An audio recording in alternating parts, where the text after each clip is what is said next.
Hare Krishna, my friends. Welcome to Bhaktiville. In last week's reading of Srimad Bhagavatam, we concluded the chapter of Narada Muni speaking with Vyasadeva. We read about Narada Muni's ability to travel through material and spiritual universes. He is free to do that in his service to Krishna. This sparked some discussion about freedom and how surrendering your freedom in spiritual life does not mean that you are without freedom. You are free to serve Sri Sri Radha Krsna in various ways, in whatever your relationship with them is. Tonight, we start a new chapter. It is titled, The Son of Drona Punished. So let's go ahead and get started. So we're on Canto 1, Chapter 7, Text 1. You'll find that on page 350 of the PDF, or page 317 of the book that we are using. So, but, of course, before we get started, let's sing these verses that we sing each week.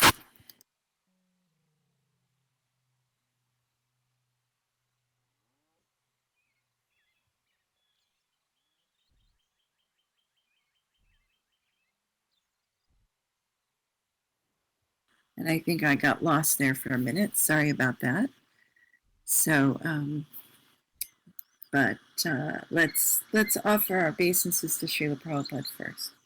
Nama Om Vishnu Padaya Krishna Prashnaya Bhutale Srimati Bhaktivedanta Swaminiti Namane. I offer my respectful obeisances unto His Divine Grace A.C. Bhaktivedanta Swami Prabhupada, who is very dear to Lord Krishna, having taken shelter at his lotus feet. Bhaktiville says, it's on the board. He starts whispering, it's on the board. I can't see the board. It's so tiny on my screen. Anyway, so I have it written somewhere else. And please accept my most humble and respectful obeisances. Vanchakalpa tarubhyascha kripa sindhubhyevacha patitanam pavanebhyo vaishnavebhyo namo namaha. I also offer my respectful obeisances unto the Vaishnava devotees of the Lord. They are just like desire trees and can fulfill the desires of everyone. They are full of compassion for the fallen conditioned souls, which are you and I. Okay, so we've read recently that this first verse, Om Namo Bhagavate Vasudevaya, is Narada Muni speaking. So it's so synchronous that we've been singing this each week, and now we just read a few weeks ago that Narada Muni gave it to us. So, Om Namo Bhagavate Vasudevaya. Om Namo Bhagavate Vasudevaya. Om Namo Bhagavate Vasudevaya. O my Lord, the all-pervading personality of Godhead, I offer my respectful obeisances unto you. Narayanam namaskritya naram chaiva narottamam devim sarasvatim vyasam tato jayam udirayet. Before reciting the Srimad Bhagavatam, which is the very means of conquest, one should offer respectful obeisances unto the personality of Godhead Narayana, unto Narayana Rishi, the supermost human being, unto Mother Saraswati, the goddess of learning, and unto Srila Vyasadeva, the author. Trinvatam Svakata Krishna, Punya Shravana Kirtanaha, Vidyantasto Yabhadrani, Vidhunoti Suritsatam. Sri Krishna, the personality of Godhead, who is the Paramatma, supersoul in everyone's heart, and the benefactor of the truthful devotee, cleanses desire for material enjoyment from the heart of the devotee who has developed the urge to hear his messages, which are in themselves virtuous when properly heard and chanted. Nashta Prayeshvabhadreshu Nityam Bhagavata Sevaya Bhagavati Uttama Shloke Bhaktir Bhavati Naistiki. By regular attendance in classes on the Bhagavatam and by rendering of service to the pure devotee, all that is troublesome to the heart is almost completely destroyed, and loving service unto the personality of Godhead, who is praised with transcendental songs, is established as an irrevocable fact. Irrevocable fact. All right, chapter 7, the Son of Drona Punished, page 350 of the PDF, and page, 317 of the book that we are reading. So one of the purports that we're going to read tonight is really, really long, so I'm not going to do the call and response. I'm just going to sing the verse itself, and you can sing along with me. Sing along with Dasi Lane tonight. So we'll do that just for tonight. All right. Shonika uvacha nirgate narade sutta bhagavan badarayanaha shrutambam stad abhipretam tatakim akarod vibhuhu. Word for word. Shonakaha, Sri Shonaka, uvacha said, nirgate, having gone, narade, Narada Muni, sutta, O sutta, Bhagavan, the transcendently powerful, Badarayana, Vedavyasa, Shrutavan, who heard, Tat is Abhipretam, desire of the mind, Tataha, thereafter, Kim, what? Akarot, did he do, Vibhuhu, the great. Translation. Rishi Shonika asked, O Sutta, the great and transcendently powerful Vyasadeva heard everything from Sri Narada Muni. So after his departure, what did he do? Purport. In this chapter, the clue for describing Srimad Bhagavatam is picked up as Maharaj Parikshit is miraculously saved in the womb of his mother. So that's a preview of what's going on. This was caused by Droni, Ashvatthama, son of Acharya Drona, who killed the 5 sons of Draupadi while they were asleep, for which he was punished by Arjuna. Before commencing the great epic Srimad Bhagavatam, Sri Vyasadeva realized the whole truth by trance in devotion. So the 5 sons of Draupadi, so Draupadi was married to the Pandava brothers, all 5 of them, and she had 1 son per husband.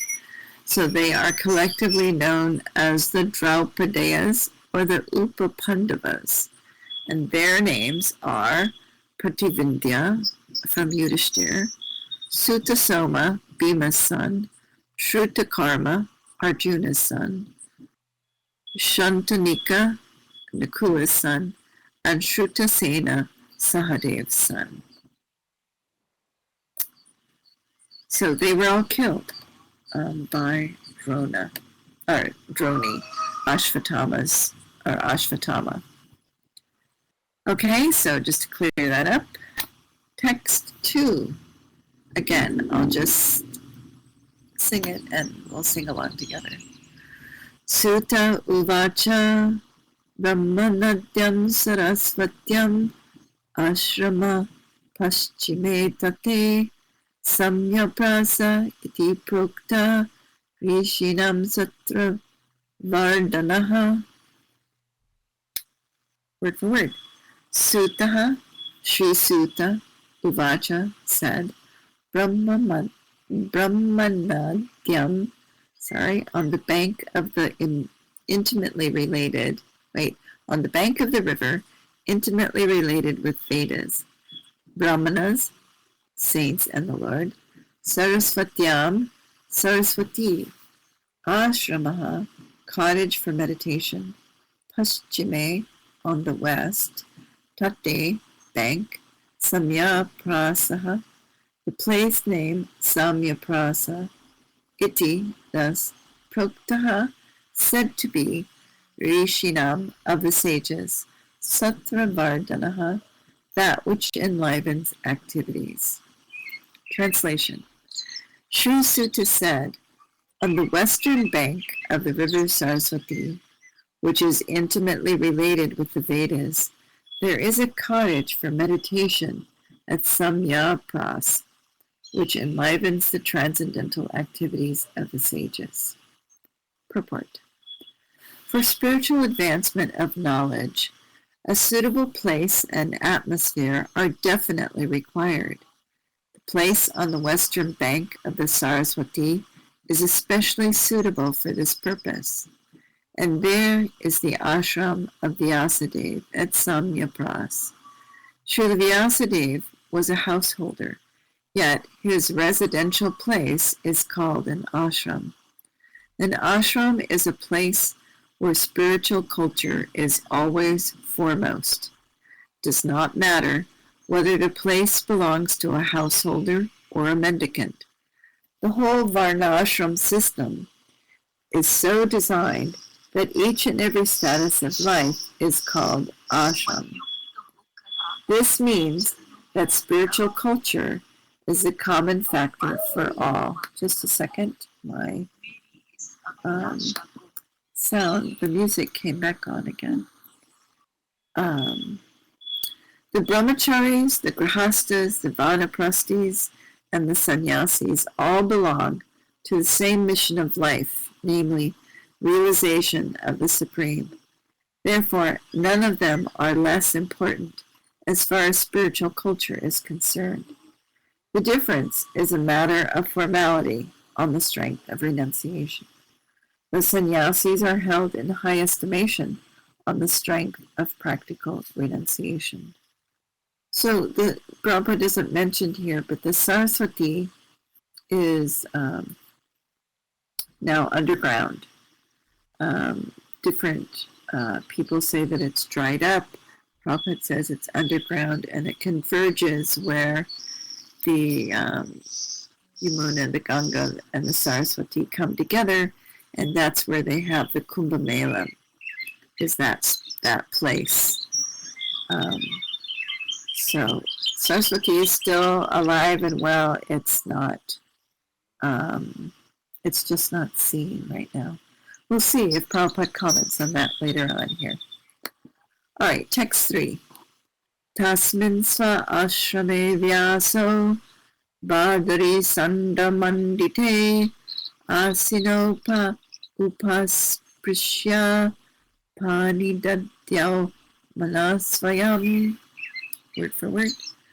Tasmin, in that ashram, sva own, ashrame, in the cottage, vyasaha, Vyasadeva, badari, berry, shanda, trees, mandite, surrounded by, asinaha, apaha, sitting, upasprishya, touching water, prani, the Dhyao, concentrated, manaha, the mind, svayam, himself. Translation. In that place, Srila Vyasadeva, in his own ashram, which was surrounded by berry trees, sat down to meditate after touching water for purification. Purport. Under instruction of his spiritual master, Srila Narada Muni, Vyasadeva concentrated his mind in that transcendental place of meditation. Text 4. Bhakti yogena manasi samyak pranihate male apashyat purusham purnam mayam cha tad apashrayam. Word for word. Bhakti, devotional service. Yogena, by the process of linking up. Manasi, upon the mind. Samyak, perfectly. Pranihite,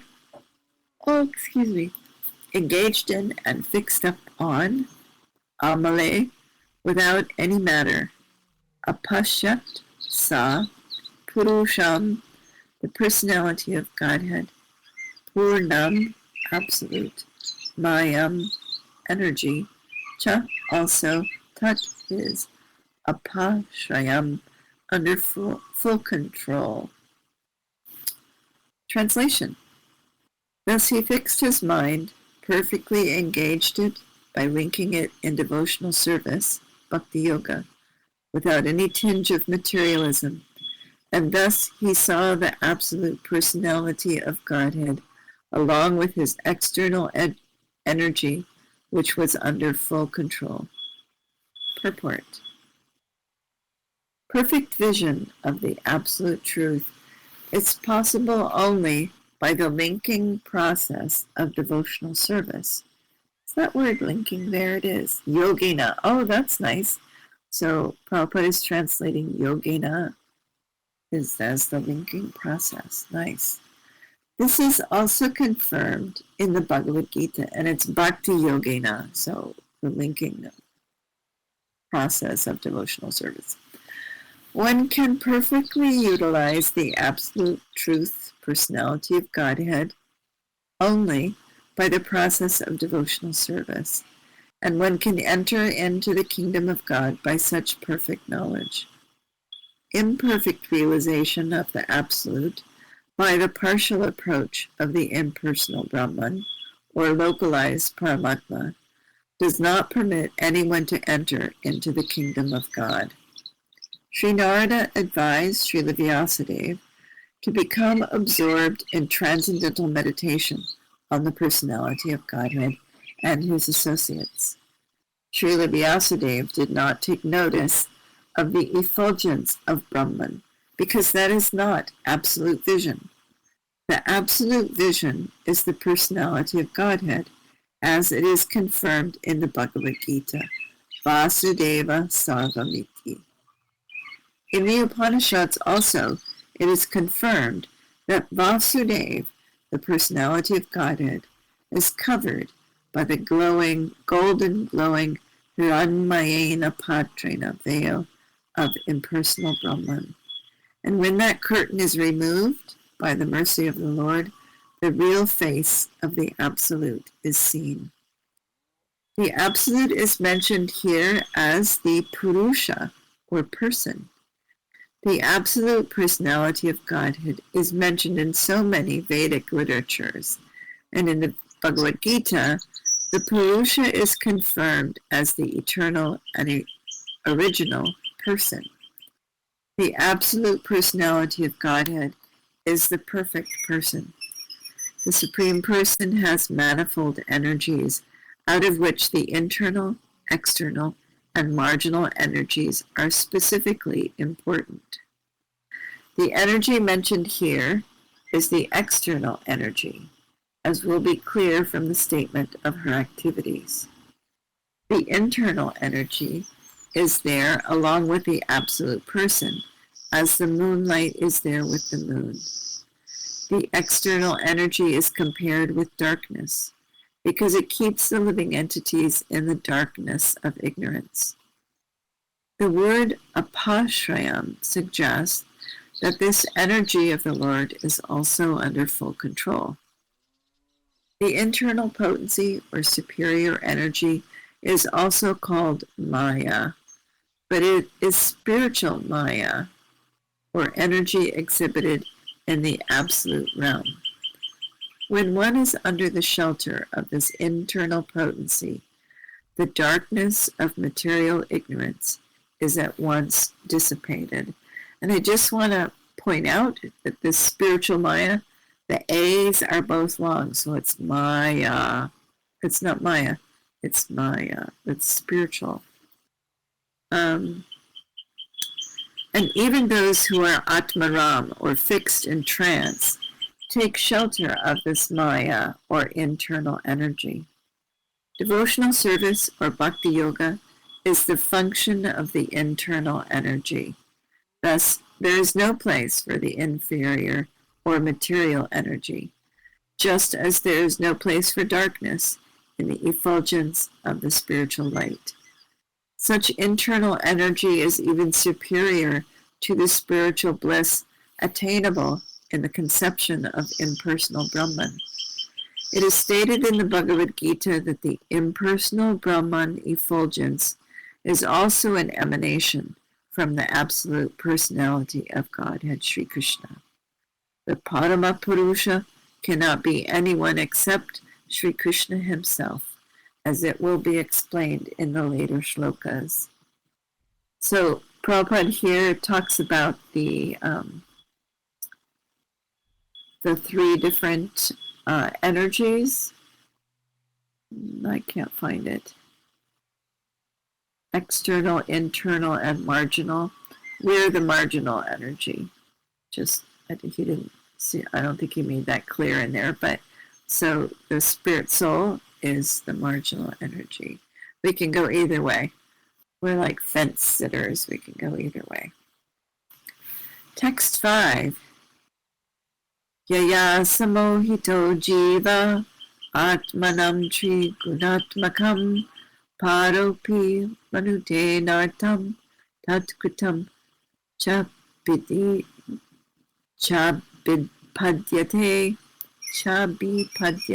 Sorry. Yaya, by whom? Samohitaha, illusioned. Jivaha, the living entities. Atmanam, self. Triguna atmakam, conditioned by the three modes of nature, or a product of matter. Paraha, transcendental. Api, in spite of. Manute, takes it for granted. Anartam, things not wanted. Tat, by that. Kritam, cha, reaction. Abhipadyate, undergoes thereof. Oh, so it was chabipadyate, so cha. Okay. Translation. Due to this external energy, the living entity, although transcendental to the three modes of material nature, thinks of himself as a material product, and thus undergoes the reactions of material miseries. Just going to look at that word for word for a second. Jivaha. Okay, so that's for living entities. Okay, purport. The root cause of suffering by the material living beings is pointed out with remedial measures, which are to be undertaken, and also the ultimate perfection to be gained. All this is mentioned in this particular verse. The living being is by constitution transcendental to material engagement, but he is now imprisoned by the external energy, and therefore he thinks himself one of the material products. And due to this unholy contact, the pure spiritual entity suffers material miseries under the modes of material nature. The living entity misunderstands himself to be a material product. This means that the present perverted way of thinking, feeling, and willing under material conditions is not natural for him. But he has his normal way of thinking, feeling, and willing. The living being in his original state is not without thinking, willing, and feeling power. It is also confirmed in the Bhagavad Gita that the actual power or the actual knowledge of the conditioned soul is now covered by nescience. Thus the theory that a living being is absolute impersonal Brahman is herein refuted. This cannot be, because the living entity has his own way of thinking in his original unconditional state also. The present conditional state is due to the influence of the external energy, which means that the illusory energy takes the initiative while the Supreme Lord is aloof. The Lord does not desire that a living being be illusioned by external energy. The external energy is aware of this fact, but still she accepts a thankless task of keeping the forgotten soul under illusion by her bewildering influence. The Lord does not interfere with the task of the illusory energy, because such performances of the illusory energy are also necessary for reformation of the conditioned soul. An affectionate father does not like his children to be chastised by another agent, yet he puts his disobedient children under the custody of a severe man just to bring them to order. But the all-affectionate Almighty Father desires at the same time relief for the conditioned soul, relief from the clutches of the illusory energy. The king puts the disobedient citizens within the walls of jail, but sometimes the king, desiring the prisoner's relief, personally goes there and pleads for reformation, and on doing so, the prisoners are set free.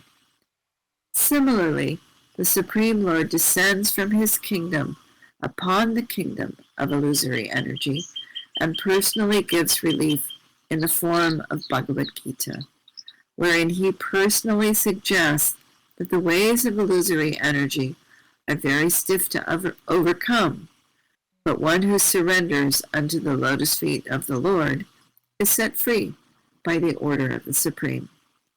This surrendering process is the remedial measure for getting relief from the bewildering ways of the illusory energy. The surrendering process is completed by the influence of association.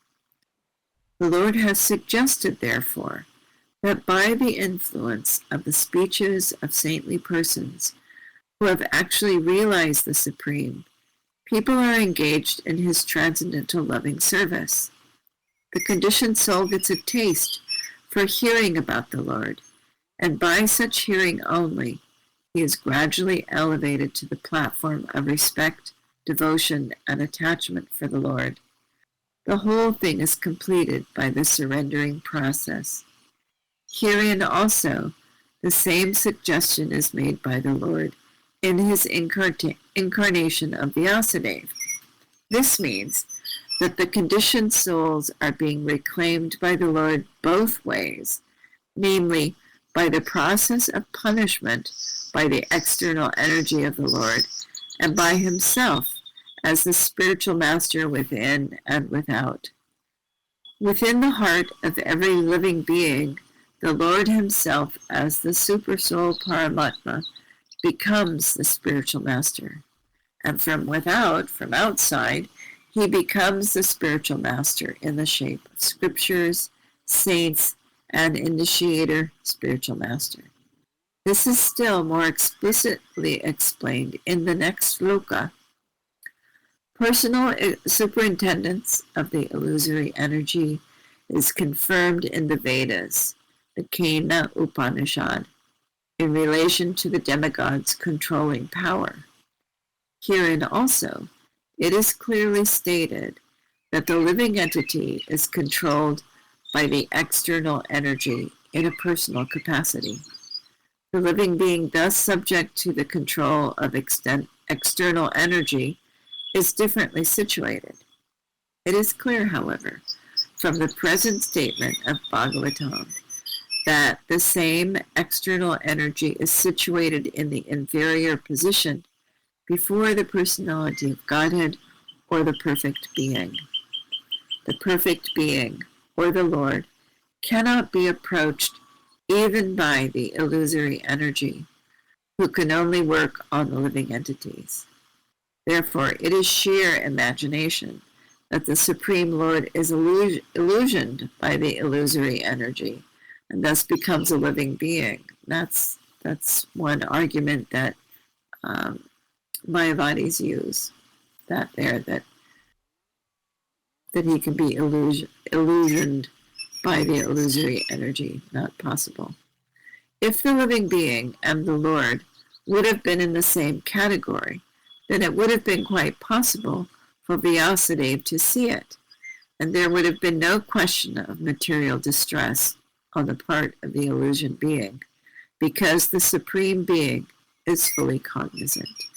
So there are so many unscrupulous imaginations on the part of the monist to endeavor to put both the Lord and the living being in the same category.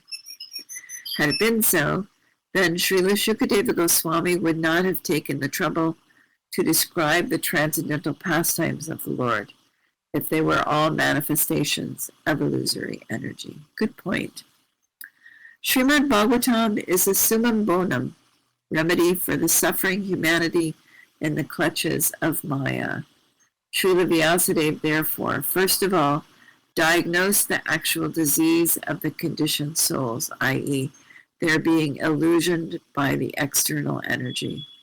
He also saw the perfect Supreme Being, from whom illusory energy is far removed, though he saw both the diseased conditioned souls and also the cause of the disease. And the remedial measures are suggested in the next verse. Both the Supreme Personality of Godhead and the living beings are undoubtedly qualitatively one, but the Lord is the controller of the illusory energy, whereas the living entity is controlled by the illusory energy. Thus the Lord and the living beings are simultaneously one and different. So same qualities, different quantities, right?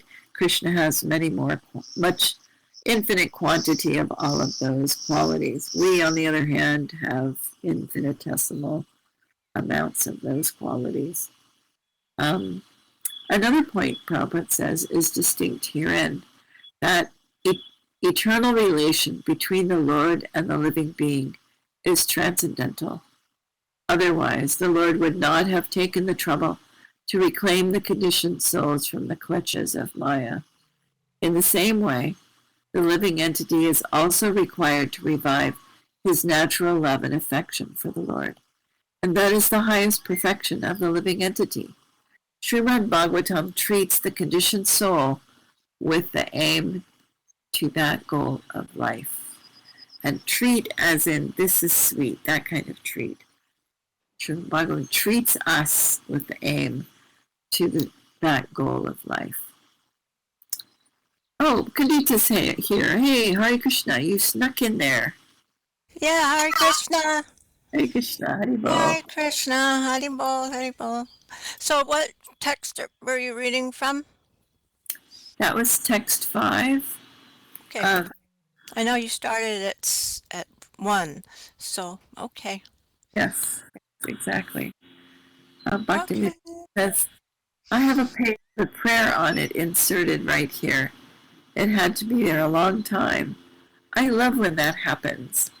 When you pick up you have something and you just kind of leave it in a book. Yeah. So he has a page with a prayer on it right here. Do you want to read the prayer?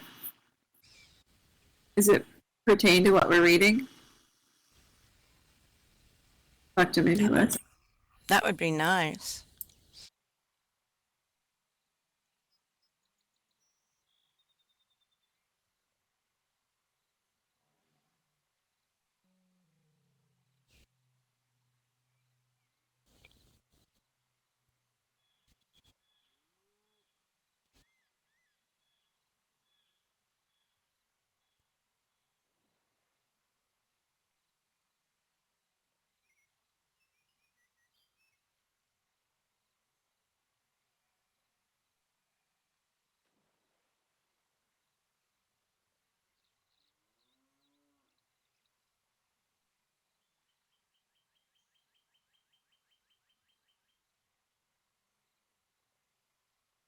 Yeah, sorry, I turned my mic off. Yeah, no, wonderful. Thank you. Well, I was going to end there because I didn't think we'd get that far, but let's go on to number 6. Kandita, I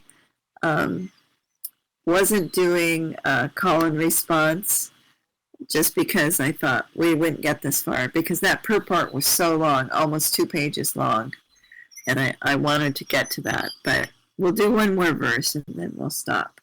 But we won't do call and response or have you chant. I'll just read through. Okay. Yeah, that's a long purport. That was a really long purport. I didn't, like I said, didn't think we'd get that far, but we did. Right. And since Prabhupada is talking about the next verse, now I was like, I want to know what the next verse is. So That's good. Okay, text 6. Anarto pashamam sakshad bhakti yogam adokshaje lokasya janato vidvams chakre satvata samhitam. Word for word. Anarta, things which are superfluous. Upashamam, mitigation. Sakshat, directly. Bhakti yogam, the linking process of devotional service. I so like that translation. He did that in the verse above. Adokshaje, unto the transcendence. Lokasya, of the general mass of men. Ajanataha, those who are unaware of. Vidvan, the supremely learned. Chakre, compiled. Satvata, in relation with the supreme truth. Samhitam, Vedic literature. Translation. The material miseries of the living entity, which are superfluous to him, can be directly mitigated by the linking process of devotional service. But the mass of people do not know this, and therefore the learned Vyasadeva compiled this Vedic literature, which is in relation to the supreme truth. So the American Sign Language sign for friend is linking your thumb and forefinger together with your other one, linking them together. So I like that linking process also means friend. Purport. Srila Vyasadeva was the all-perfect personality of Godhead. The statement suggests that the complete unit of the personality of Godhead includes his parts and parcels also. He saw, therefore, his different energies, namely the internal energy, the marginal energy, and the external energy. He saw also his different plenary portions and parts of the plenary portions, namely his different incarnations also, and he specifically observed the unwanted miseries of the conditioned souls who are bewildered by the external energy. And at last he saw the remedial measure for the conditioned souls, namely the process of devotional service. It is a great, it is a great transcendental science, and begins with the process of hearing and chanting the name, fame, glory, etc. of the Supreme Personality of Godhead. Revival of the dormant affection or love of Godhead does not depend on the mechanical system of hearing and chanting, but it solely and wholly depends on the causeless mercy of the Lord. When the Lord is fully satisfied with the sincere efforts of the devotee, he may endow him with his loving transcendental service. But even with the prescribed forms of hearing and chanting, there is at once mitigation of the superfluous and unwanted miseries of material existence. Such mitigation of material affection does not want for development of transcendental knowledge. Rather, knowledge is dependent knowledge is dependent on devotional service for ultimate realization of the supreme truth. So there Prabhupada's describing how these things work together. It's not the mechanical system of hearing and chanting. It's the mercy of the Lord. And when he sees that someone is qualified and, making a sincere effort, then he reciprocates. And so the whole process is not mechanical. It's in that development of your devotion, that linking, that friendship with Krishna through Bhakti Yoga. What a lovely purport. Die. Any comments, questions? Nope. Nope. Dominulus? Nope. Not from me? Okay. Bhaktiville says that was very nice. Thank you. I agree. That was very nice. All glories to Srila Prabhupada. Thank you very much Hare Krishna. Bye.